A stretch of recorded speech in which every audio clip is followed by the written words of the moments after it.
Good morning, students. We were doing chapter number 2, and in the previous session, we have discussed about a new physical quantity that was called as capacitance.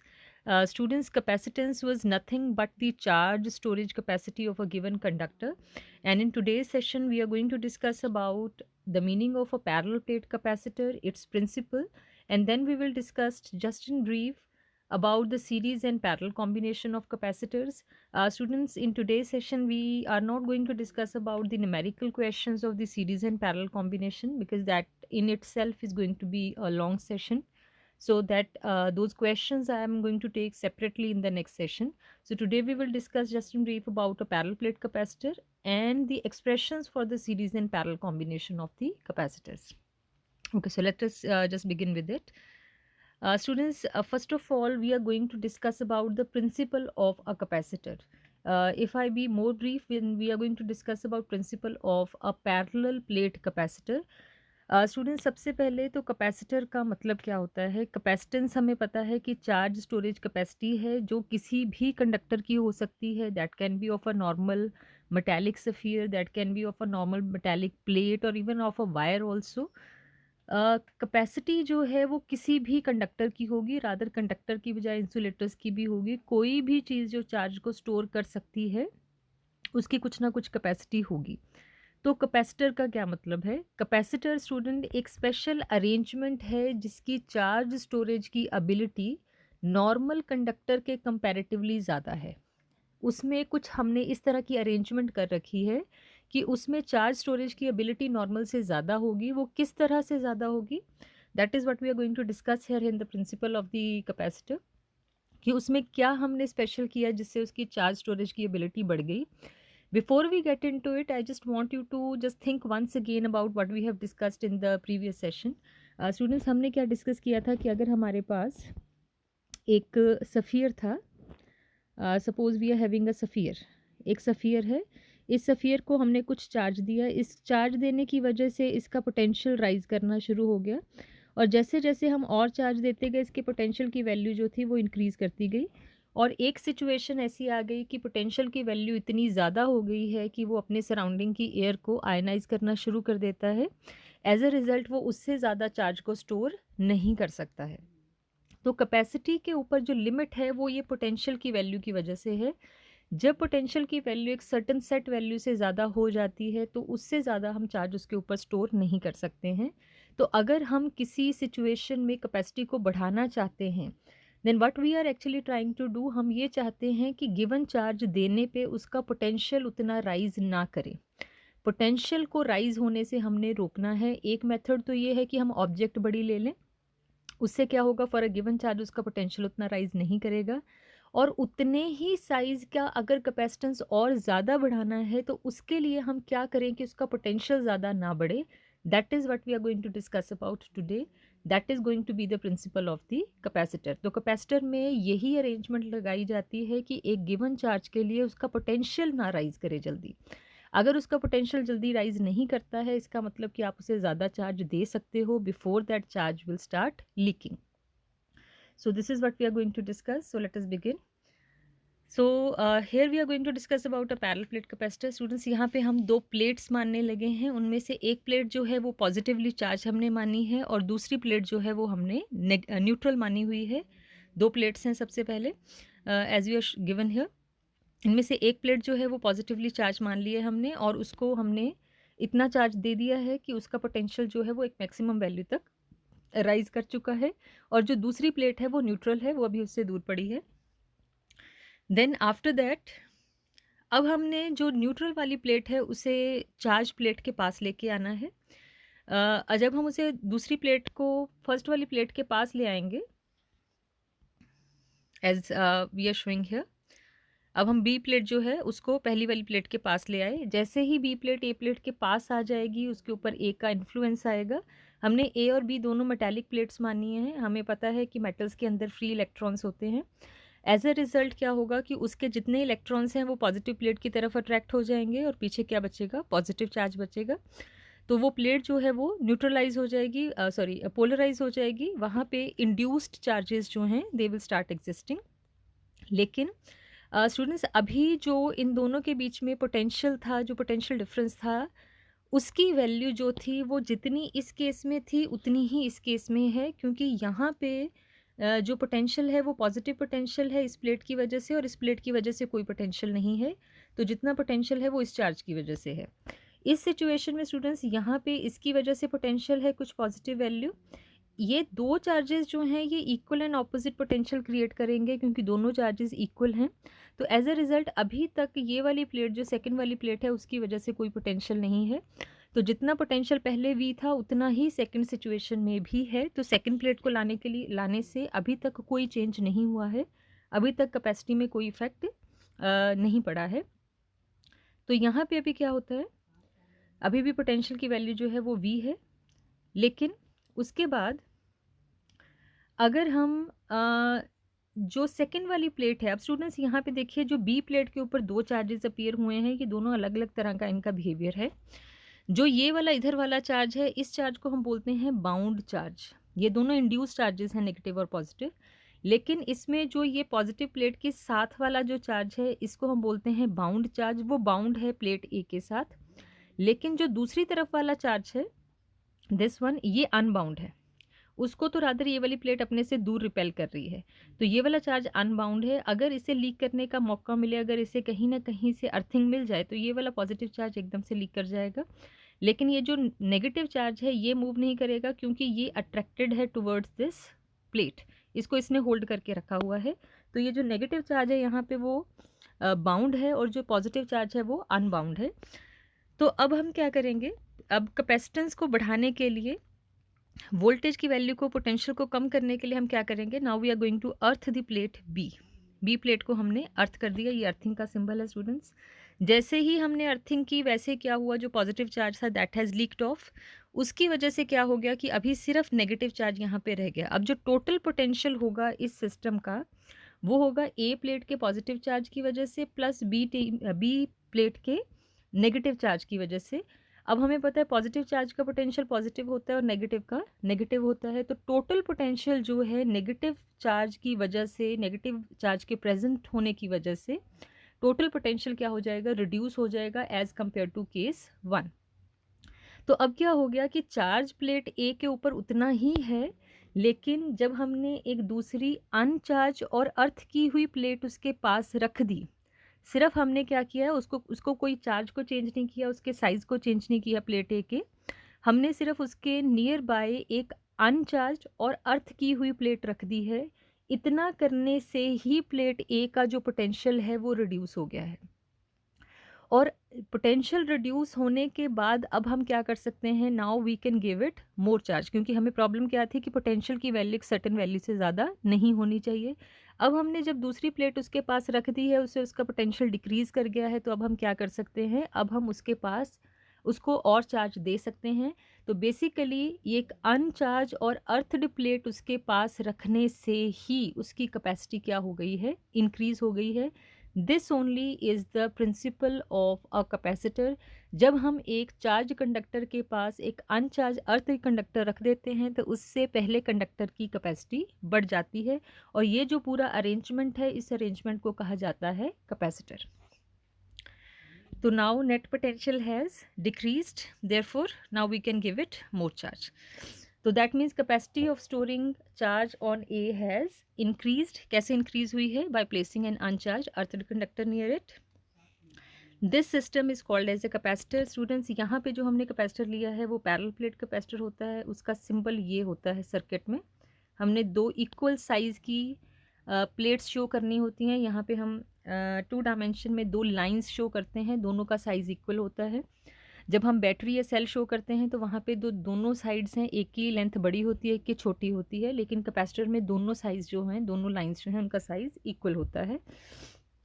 So this is the symbol of the capacitor. Students, capacitor का commonly use आप लोगों ने सुना होगा, जब आप लोगों ने देखा होगा कभी फ़ैन स्लो चलना शुरू हो जाते हैं तो आप किसी इलेक्ट्रिशियन को बुलाते हो तो वो बोलते हैं कि इसका ना कंडेंसर चेंज करना पड़ेगा। तो condenser word is not actually a very correct word. वो जो कंडेंसर की वहाँ पे बात करते हैं फ़ैन पे लगाने के लिए, that is actually a capacitor. Cylindrical सा आपको नज़र आता है वहाँ पे, जो वो डिवाइस लगाते हैं उस फ़ैन के अंदर। वो सिलिंड्रिकल चीज़ जो आपको दिखने में लग रही है वो असल में सिलिंड्रिकल कैपेसिटर नहीं है। जनरली जो कैपेसिटर्स हम लोग यूज़ करते हैं, आप लोग कभी भी कोई खुला हुआ सर्किट देखते हो तो उसमें सिलेंडर्स जैसी शेप्स आपको नज़र आती हैं, उनके ऊपर कुछ फैरेड में वैल्यू लिखी होती है, माइक्रो फैरेड, पिको फैरेड ऐसे करके। तो जब कभी आप उसे खोल के देखो, जनरली वो ब्लू, ब्लैक, ऑरेंज ऐसे कलर्स में आपको नज़र आती है। आप उसकी वो प्लास्टिक कवरिंग ऊपर से अगर उतार दो और उतार के उसे पूरा खोल दो, तो आप क्या देखते हो कि उसको खोलने पे आपको 2 मेटल की प्लेट्स नज़र आती हैं, जैसे इस तरह से। इसके एक साइड पे यहाँ पे आपको एक कनेक्टिंग एज जो है वो नज़र आता है। ऐसी ही एक प्लेट और होती है और ये दोनों प्लेट्स के बीच में उन्होंने एक फ्लेक्सिबल सा पेपर जैसी चीज़, बेसिकली वो एक डाइलेक्ट्रिक होता है, ये दोनों प्लेट्स के बीच में वो डाइलेक्ट्रिक डाल के इनको एक दूसरे के ऊपर रोल कर देते हैं। जब वो रोल कर देते हैं तो वो सिलेंडर जैसी शेप बन जाती है। तो बेसिकली होता क्या है, वो एक पैरेलल प्लेट कैपेसिटर ही है। उसे जब उन्होंने रोल कर दिया तो रोल करने से 2 फ़ायदे हो गए आपको। एक तो उससे फ़ायदा ये हो गया कि अभी आप ज़्यादा area of the plate use कर सकते हो, उससे कैपेसिटी बढ़ेगी। और दूसरा, जब उनको एक दूसरे के ऊपर से रोल करोगे तो डिस्टेंस बिटवीन प्लेट्स काफ़ी कम रह जाएगा। और थर्ड, आपने उसके बीच में एक मीडियम इंट्रोड्यूस कर दिया, उससे भी कैपेसिटी बढ़ेगी। ये तीनों फैक्टर हम आगे देखेंगे पैरेलल प्लेट कैपेसिटर की कैपेसिटी को इफ़ेक्ट करते हैं। So let us now just move on to the capacity of the parallel plate capacitor. अब स्टूडेंट्स हम पैरेलल प्लेट कैपेसिटर स्टार्ट करने लगे। तो एक पैरेलल प्लेट कैपेसिटर क्या है, सिंपली 2 प्लेट्स की अरेंजमेंट है। पैरेलल प्लेट्स हैं, उनमें से एक प्लेट जो है उसको हमने पॉजिटिवली चार्ज किया है, दूसरी हम उसके पास रखेंगे। ऑटोमेटिकली इंड्यूस चार्जेस होंगे वहाँ पे, जैसे हमने पीछे देखा था। और उनके बीच में कोई ना कोई डाइलेक्ट्रिक मीडियम हम डाल देते हैं, paper, mica, glass, would, ceramic, कुछ भी हो सकता है। एयर भी हो सकता है मीडियम बिटवीन द प्लेट्स, लेकिन जो प्रैक्टिकली फॉर्म्ड कैपेसिटर्स हैं वहाँ पे कोई ना कोई डाइलेक्ट्रिक होता है। वी विल सी कि डाइलेक्ट्रिक डालने से कैपेसिटी जो है वो इंक्रीज़ करती है, that is Y dielectric is used. तो यहाँ पे अभी हमने 2 प्लेट्स मानी हैं। एक के ऊपर जो चार्ज डेंसिटी है वो प्लस सिग्मा मान ली है, दूसरे के ऊपर जो चार्ज डेंसिटी है वो माइनस सिग्मा है। यहाँ पे सिर्फ मैग्नीट्यूड में लिखी हुई है सिग्मा। यहाँ पे ये 2 प्लेट्स हैं स्टूडेंट्स, दोनों का एरिया हमने मान लिया है ए, और उनके बीच का डिस्टेंस जो है वो हमने डी मान लिया है। Because of this positive and negative charges, हमें पता है इनके बीच का जो इलेक्ट्रिक फील्ड होता है वो यूनिफॉर्म होता है, तो यूनिफॉर्म फील्ड यहाँ पे होगा। और हमें पता है कि 2 थिन प्लेट्स के बीच का रीजन, जब उनके चार्ज डेंसिटीज ऑपोजिट हैं, तो उस रीजन में इलेक्ट्रिक फील्ड जो होता है that is sigma by epsilon not. तो वही फॉर्मूला यहाँ पे हम यूज़ करेंगे। स्टूडेंट्स, ख्याल क्या रखना है कि हमने फाइंड क्या करना है, कैपेसिटेंस, और हमें पता है कैपेसिटेंस का फॉर्मूला कहाँ से आएगा, Q बाई V। तो अगर मैं ये 2 प्लेट्स के बीच का पोटेंशियल डिफरेंस फाइंड कर लूँ, इन 2 प्लेट्स के ऊपर का चार्ज फाइंड कर लूँ और Q बाई V कैलकुलेट करूँ, then I get to know what is the capacity. So let us begin with it. अब हमें V निकालना है और V हमें पता है क्या होता है, E इंटू डी। स्टूडेंट्स, ये वहीं से आया है जो हमारे पास इलेक्ट्रिक फील्ड को हम बोलते हैं it is the potential gradient. तो इलेक्ट्रिक फील्ड क्या होता है, electric field is equal to V by D. तो यहाँ पे हमें पता है कि इलेक्ट्रिक फील्ड जो होता है that is equal to V over D. तो वहाँ से हमारे पास V की वैल्यू क्या आ गई, E इंटू डी। अब स्टूडेंट्स, हम ये क्यों यूज़ कर रहे हैं, क्योंकि हमें यहाँ पे इलेक्ट्रिक फील्ड की वैल्यू पता है और हमें V नहीं पता है, that is why we are making use of it. तो इसे यूज़ करके हम क्या निकाल लेंगे, V की वैल्यू निकाल लेंगे। और E यहाँ पे कितना है, sigma by epsilon not. Single plate का होता है सिग्मा बाय 2 एप्सिलॉन नॉट, और 2 प्लेट्स जो अनलाइकली चार्ज हैं उनके बीच के रीजन का इलेक्ट्रिक फील्ड जो हो जाता है वो डबल हो जाता है, दोनों फील्ड ऐड हो जाते हैं। तो उससे क्या आ जाएगा अभी हमारे पास, v इज इक्वल टू, अब स्टूडेंट्स यहाँ पे सिग्मा की वैल्यू हम सब्स्टिट्यूट कर देते हैं। Sigma is equal to Q by A. हमें पता है सिग्मा जो है सरफेस चार्ज डेंसिटी है, तो Q बाई ए उसकी वैल्यू आ गई। ये वैल्यू हमने बाकी की जो है वो एज इट इज़ रहने दी। अब हमें पता है कि C की वैल्यू जो होती है that is Q by V. अब हमें V पता है, Q पता है, दोनों की वैल्यू हम सब्स्टिट्यूट कर देंगे and we get to know C is equal to epsilon not A by D और A into epsilon nought by D. Students देखिए, बहुत इंपॉर्टेंट 3 ही फैक्टर्स हैं यहाँ पे जिनके ऊपर कैपेसिटी की वैल्यू डिपेंड कर रही है। Capacity depends upon area of the plates, depends upon separation between the plates, and epsilon not यानी कि medium. So it depends upon the medium between the plates. अब स्टूडेंट्स यहाँ पे क्लियरली हमें क्या नज़र आ रहा है, जितना बड़े साइज़ की प्लेट्स होंगी उतनी कैपेसिटी ज़्यादा होगी, जितना गैप कम होगा उतनी कैपेसिटी ज़्यादा होगी, और जो बीच का मीडियम है उसका डाइलेक्ट्रिक कांस्टेंट जितना ज़्यादा होगा उतनी कैपेसिटी ज़्यादा होगी। अभी आप दोबारा ज़रा सोचिए जो मैंने आपको बताया था कि प्रैक्टिकली फॉर्म्ड कैपेसिटर्स जो हैं उसमें क्या किया होता है कि दो प्लेट्स लेके बीच में कोई मीडियम डाल के उनको एक दूसरे के ऊपर रोल कर देते हैं, उससे एरिया बढ़ जाता है, डी कम हो जाता है और के की वैल्यू भी बढ़ जाती है। ये तीनों फैक्टर्स से उस अरेंजमेंट की कैपेसिटी जो है it increases by many times. तो उससे हम एक practically formed parallel plate capacitor बनाते हैं। So, in space between the plates is filled with dielectric medium of permittivity, relative permittivity epsilon r या dielectric constant k। तो उस केस में जो कैपेसिटी की वैल्यू हो जाएगी वो एप्सिलन r टाइम्स बढ़ जाएगी। यानी कि इस पैरेलल प्लेट कैपेसिटर के बीच का रीजन अगर टोटली हम किसी मीडियम से भर दें, मान लो उस मीडियम की कैपेसिटी जो डाइलेक्ट्रिक कांस्टेंट है वो k है, तो जो कैपेसिटी है वो k टाइम्स हो जाएगी। यानी कि अगर ये पूरे रीजन को यहाँ पे हमने के इक्वल टू 5 वाले मीडियम से भर दिया तो यहाँ पे जो कैपेसिटी है जितनी पहले थी उससे 5 टाइम्स इंक्रीज हो जाएगी। लेकिन स्टूडेंट्स ख्याल रखना है कि ये वाला फॉर्मूला जो सीधा एप्सिलन आर से मल्टीप्लिकेशन है, ये कब के लिए, जब सारे रीजन को हमने मीडियम से भरा है। अगर सारा रीजन नहीं भरा है तो वहाँ पे हमें अलग से सिचुएशन को देखना पड़ेगा, वो हम अलग सेपरेटली डिस्कस करेंगे उसको। तो capacitor of a parallel plate capacitor is Number 1, directly proportional to area of the plates, inversely proportional to distance between the plates। Students ख्याल रखना है कैपेसिटी की वैल्यू कहीं पे भी Q या V के ऊपर डिपेंड नहीं कर रही है। मैंने उस दिन भी बताया था आपको कैपेसिटी की वैल्यू कितना चार्ज है कैपेसिटर पे उस पर डिपेंड नहीं करती है। जैसे एक 1 लीटर की जो बॉटल है उसका वॉल्यूम 1 लीटर ही रहेगा, उसकी कैपेसिटी हमेशा 1 लीटर ही रहेगी। मैंने उसे पानी से भरा है या नहीं भरा है इससे उसकी कैपेसिटी पे असर नहीं पड़ता है, ठीक है। So that is the thing. Okay, now next we are going to discuss about series and parallel combination। Students, आपने resistor के series and parallel combination पढ़े हुए हैं already। कैपेसिटर के सीरीज एंड पैरेलल कॉम्बिनेशन सीधा याद रख लीजिए, रेजिस्टर से ऑपोजिट होते हैं।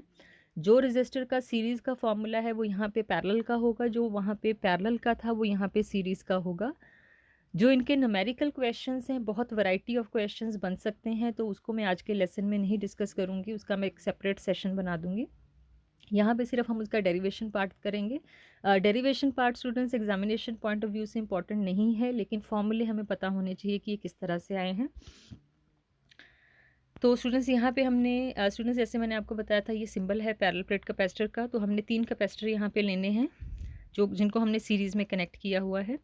स्टूडेंट्स हम सीरीज़ कॉम्बिनेशन कब मानते हैं, जब पहले कैपेसिटर की पॉजिटिव प्लेट दूसरे के नेगेटिव से, दूसरे की नेगेटिव अगले के पॉजिटिव से इस तरह से कनेक्टेड हों। जब हम इन कैपेसिटर्स को ये बैटरी के साथ कनेक्ट करेंगे तो यू कुड सी इनकी प्लेट्स के ऊपर किस तरह से पोलैरिटी आई है। आप देखिए पहले की नेगेटिव प्लेट दूसरे के पॉजिटिव से कनेक्टेड है, दूसरे की नेगेटिव तीसरे के पॉजिटिव से कनेक्टेड है and so on.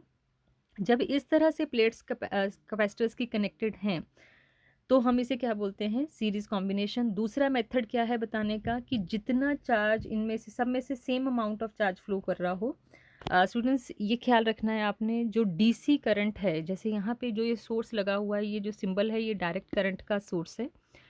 Direct current capacitor को चार्ज कर सकता है लेकिन उसमें से फ्लो नहीं कर सकता है। क्यों नहीं कर सकता है ये अभी नहीं, ये यूनिट नंबर 4 में जाके हम डिस्कस करेंगे।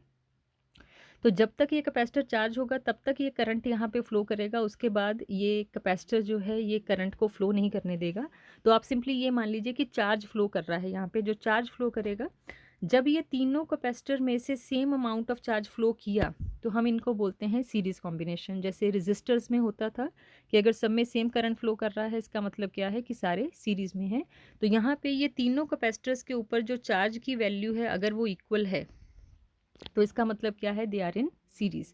और दूसरा मेथड मैंने आपको क्या बताया कि जब पहले की नेगेटिव दूसरे के पॉजिटिव से और दूसरे की नेगेटिव तीसरे के पॉजिटिव से कनेक्टेड है प्लेट्स, तो भी हम उनको क्या बोलते हैं कि they are in series combination. और पहले कैपेसिटर की पॉजिटिव जो है वो बैटरी के पॉजिटिव पे है और लास्ट वाले की नेगेटिव जो है वो सीधी बैटरी के नेगेटिव से कनेक्टेड है। तो ये कॉम्बिनेशन सीरीज कॉम्बिनेशन कहलाता है। दिखने में वो एक लाइन में दिखें ये ज़रूरी नहीं है, दिखने में वो जैसे मर्जी दिख सकते हैं। जैसे फॉर एग्जांपल अगर वो इस तरह से भी दिख रहे हैं आपको दिखने में, ये तब भी सीरीज़ कॉम्बिनेशन ही रहेगा। अगर यहाँ पे आपके पास ये बैटरी कनेक्ट कर रखी है तब भी ये कॉम्बिनेशन जो है वो सीरीज़ कॉम्बिनेशन ही रहेगा। दिखने में वो लाइन में दिख रहे हैं कि नहीं दिख रहे हैं, that does not make any difference. Difference किस चीज़ का है कि उनकी पॉजिटिव नेगेटिव प्लेट्स किस तरह से कनेक्टेड हैं और उनमें चार्ज की वैल्यू कैसी है, वो चीज़ ये डिसाइड करेगी कि कॉम्बिनेशन कौन सा है, सीरीज़ है कि पैरेलल है। ओके, सो लेट अस बिगिन। तो सीरीज़ कॉम्बिनेशन में हमें पता है चार्ज सब पे सेम है और पोटेंशियल डिफरेंस जो है वो कैपेसिटी के इन्वर्सली प्रोपोर्शनल होगा। अब स्टूडेंट्स जब उनके ऊपर सब पे चार्ज सेम है तो हमें पता है कि Q जो होता है that is equal to C into V. अगर Q कांस्टेंट है तो C inversely proportional to V हो जाएगा और V inversely proportional to C हो जाएगा। इसका मतलब है कि इन तीनों के ऊपर जो पोटेंशियल की वैल्यू होगी वो इनकी कैपेसिटी के ऊपर डिपेंड करेगी। जिसकी कैपेसिटी ज़्यादा होगी उसका पोटेंशियल कम होगा। तो अगर मान लो कि यहाँ पे मेरे पास 6 वोल्ट की पोटेंशियल है तो ये 6 वोल्ट सब पे ऊपर 2 वोल्ट आए ये ज़रूरी नहीं है। 2 वोल्ट कब होगा? अगर तीनों की कैपेसिटी बराबर होगी।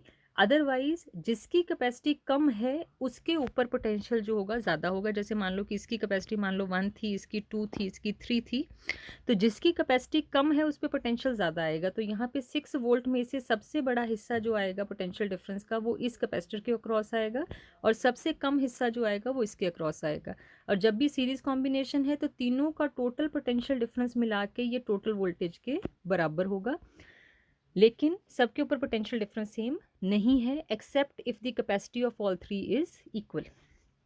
तो उसके आगे अभी ये हमने इनके पोटेंशियल डिफरेंस मान लिए हैं V1 V2 V3। अब उसके बाद हमें पता है जो टोटल पोटेंशियल है वो तीनों के सम के बराबर है, तीनों वोल्टेजेस के। अब V की वैल्यू जो टोटल पोटेंशियल था वो किसके बराबर होगा? Q divided by C। यहाँ पे Q जो है वो चार्ज है जो हर एक कैपेसिटर के ऊपर है और C यहाँ पे हमने टोटल कैपेसिटी मानी हुई है। आप इसको CS भी लिख सकते हो सीरीज कॉम्बिनेशन को शो करने के लिए। V1 की वैल्यू ये होगी, V2 की ये होगी और V3 की ये होगी।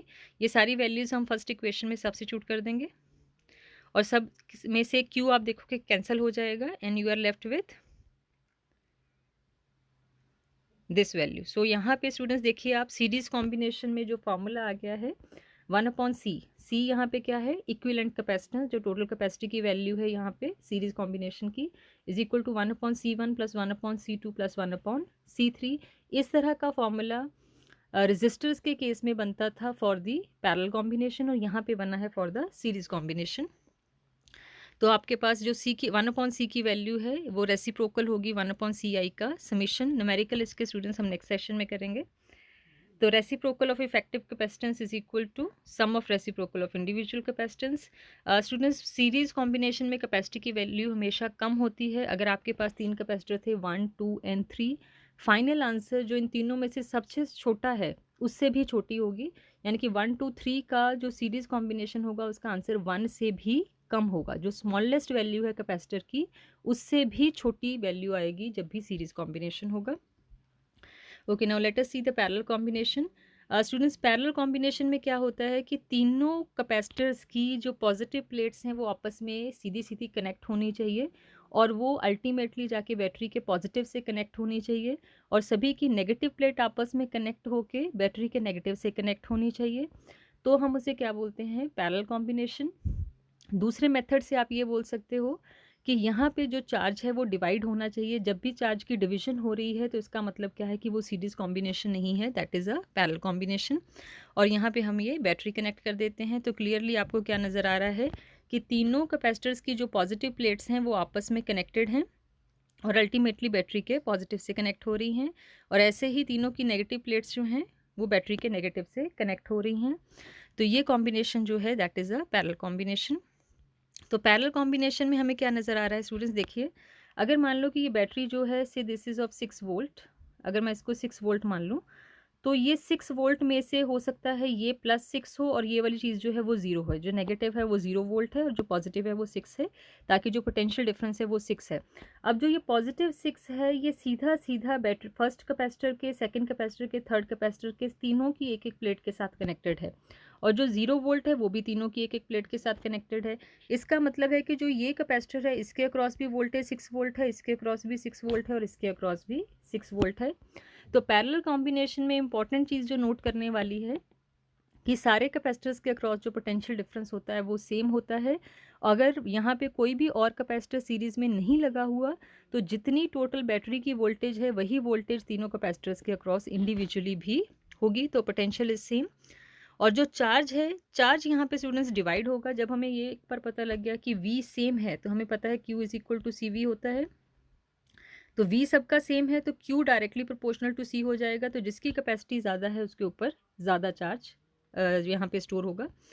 तो यहाँ पे स्टूडेंट्स जब हम यहाँ पे ये चार्ज की वैल्यूज़ मान लेते हैं Q1 Q2 Q3, तो यहाँ पे हमें क्या पता है जो टोटल चार्ज है कॉम्बिनेशन का Q वो किसके बराबर होगा, तीनों चार्जेस के सम के बराबर होगा। तो अब हमें यहाँ पे Q1 की वैल्यू पता है C1 इंटू वी, ऐसे ही Q2 ऐसे ही Q3। तो टोटल जो चार्ज हो जाएगा ये आपके पास टोटल कॉम्बिनेशन का charge that will be equal to C, total capacity है यहाँ पे पैरेलल कॉम्बिनेशन की, इंटू V जो टोटल वोल्टेज है वो सबके लिए सेम है। तो यहाँ पे हम ये वैल्यू सारी इक्वेशन 1 में सब्स्टिट्यूट कर देंगे तो V कैंसिल हो जाएगा। तो यहाँ पे C की वैल्यू जो आ जाएगी that will be equal to C1 plus C2 plus C3। ये स्टूडेंट्स रेजिस्टेंस में जो सीरीज कॉम्बिनेशन में होता था वो यहाँ पे पैरेलल कॉम्बिनेशन में हो गया। तो ये सिंपली एडिशन है, तो यहाँ पे पैरेलल कॉम्बिनेशन में हमेशा कैपेसिटी बढ़ेगी और टोटल कैपेसिटी जो होगी वो फाइनल जो लार्जेस्ट वैल्यू है कैपेसिटेंस की उससे बड़ी होगी। पिछले केस में कम हुई थी, यहाँ पे लार्ज है। अब स्टूडेंट्स उसके बाद मैंने एक दो क्वेश्चंस डिस्कस करने हैं। ये सीरीज पैरेलल कॉम्बिनेशन के क्वेश्चन नेक्स्ट सेशन में आएंगे। आज सिर्फ capacity of parallel plate capacitor के हैं क्वेश्चन। तो आपको क्वेश्चन दिया है parallel plate capacitor with air between the plates and each plate has an area of this much and the distance between the plates is this. Calculate the capacitance of the capacitor. If the capacitor is connected to this much supply, then what is the charge on each plate?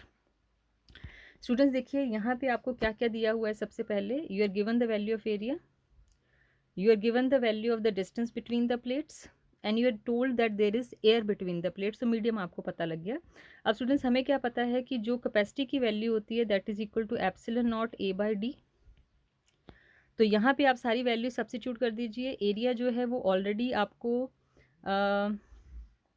Area की capacity जो होती है that is equal to epsilon not A by D. तो यहाँ पे जो area की value है वो ऑलरेडी आपको दी हुई है एसआई सिस्टम में। जो डी है वो मिलीमीटर में दिया है, उसे मीटर में कन्वर्ट करना पड़ेगा। और जो आपको वी की वैल्यू नहीं चाहिए सी निकालने के लिए, तो यहाँ पे सारी वैल्यूज़ आप सब्स्टिट्यूट कर दीजिए। एप्सिलॉन नॉट की वैल्यू आपको पता है that is equal to 8.85 into 10⁻⁻12। ये वैल्यू आप सब्स्टिट्यूट कीजिए, सिंप्लीफाई कीजिए, you get to know what is the capacity. उसके बाद आपको क्या बताया हुआ है, वोल्टेज दी हुई है और चार्ज पूछा हुआ है। तो सिंपली फॉर्मूला यूज़ कीजिए, Q is equal to CV। C आप निकाल चुके हो, V आपको दिया हुआ है, Q आप निकाल सकते हो। तो आप जिस भी यूनिट्स में C यूज़ करोगे उसी यूनिट्स में Q आ जाएगा। अगर मान लो कि आपने C की वैल्यू माइक्रोफैरेड में यूज़ की तो जो Q है वो माइक्रो कूलम में आ जाएगा। अगर C की वैल्यू पिकोफैरेड में यूज़ की तो Q जो है वो पिको कूलम में आ जाएगा एंड सो ऑन। ठीक है, सो दिस इज़ इट। उसके बाद आ जाइए सेकंड क्वेश्चन पे। A parallel plate capacitor with air between the plates has capacitance this if the separation between plates is now reduced by half and the space between them is filled by a medium of dielectric constant 5। Calculate the value of capacitance of the parallel plate capacitor.